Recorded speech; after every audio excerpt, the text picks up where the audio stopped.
कितनी बार जीवन में हमें ऐसा लगता है कि हमारा नसीब खराब है।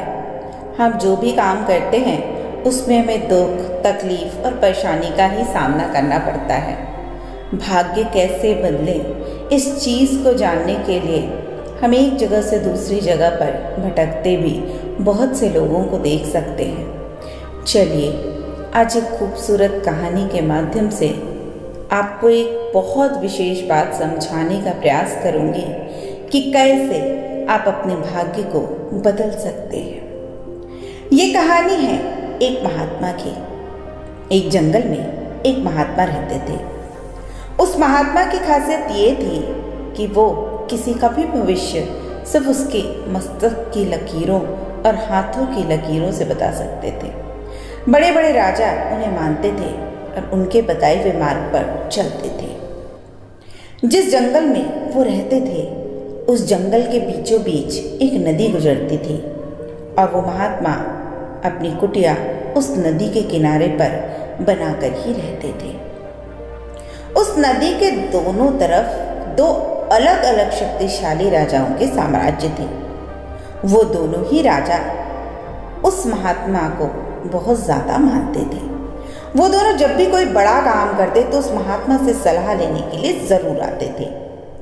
एक दिन इन्हीं दोनों राजाओं में किसी बात को लेकर कहासुनी हो गई और बात इतनी बढ़ गई कि नौबत युद्ध पर आ गई। युद्ध की तारीख और समय ये दोनों तय कर दिया गया।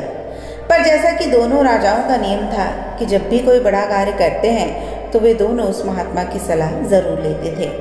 इसलिए पहला राजा उस महात्मा के पास आता और उनसे पूछता है कि महात्मा जी, मैंने पड़ोस के राजा के साथ युद्ध करने का निश्चय किया है और इसलिए जानना चाहता हूँ कि युद्ध का परिणाम किसके पक्ष में होगा।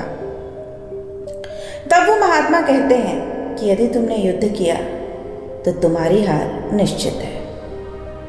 फिर वो राजा महात्मा जी से पूछता है कि क्या जीतने का कोई भी उपाय नहीं है।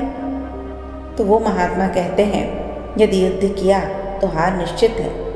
फिर वह राजा कहता है कि तलवार म्यान से निकल चुकी है, अब युद्ध टलेगा तो नहीं, जो होगा देखा जाएगा।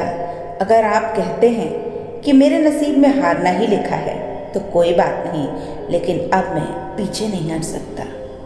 फिर वो राजा उसी समय वहां से चला जाता है और अपनी सेना से जी तोड़ मेहनत करने के लिए कहता है।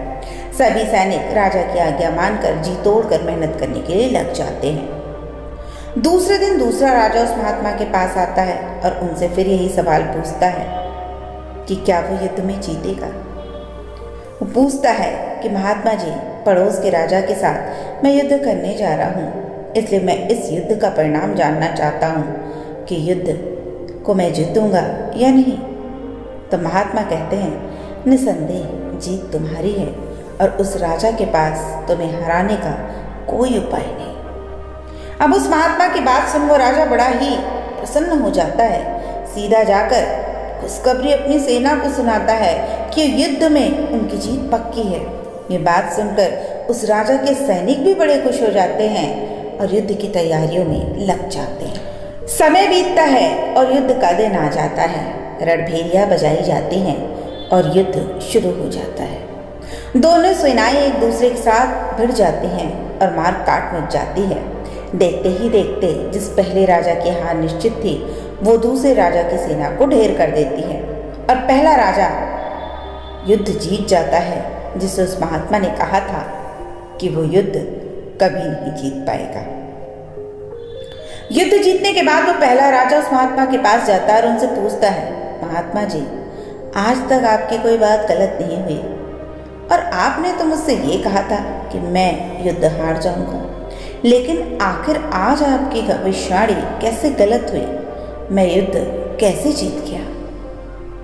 फिर वो महात्मा उस राजा से कहते हैं कि मैंने तो वो कहा था जो तुम्हारे भाग्य में लिखा था, लेकिन तुमने अपने कर्म से अपने भाग्य को बदल दिया।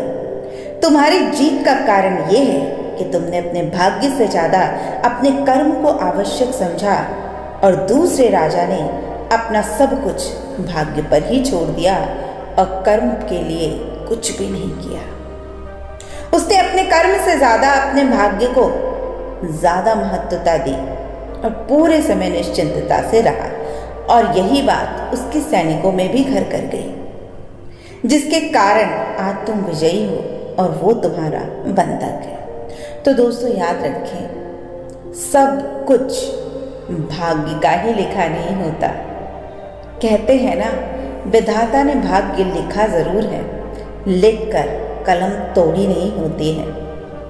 तो इसलिए प्रभु ने आपके भाग्य के साथ साथ आपको कर्म भी दिया है, और जो लोग अपने कर्म को अच्छा करते जाते हैं, आप देखेंगे उनकी माथे तो क्या, उनकी हाथ की लकीरें भी बदल जाती हैं। इसलिए हमेशा बड़े से बड़े संत, बड़े से बड़े महात्मा और बड़े से बड़े ज्योतिषी भी कहते हैं कि अच्छा काम करना शुरू कर दो, आशीर्वाद लेना शुरू कर दो, किसी का भला करना शुरू कर दो, बस वहीं से तुम्हारा भाग्य भी बदल जाता है। और जीवन में कभी भी सब कुछ भाग्य के भरोसे नहीं छोड़ना है। जो कुछ भी छोड़ना है वो प्रभु के भरोसे छोड़ना है। निश्चित रूप से उस दिन के बाद से आप अपने भाग्य को दोष देना बंद कर देंगे।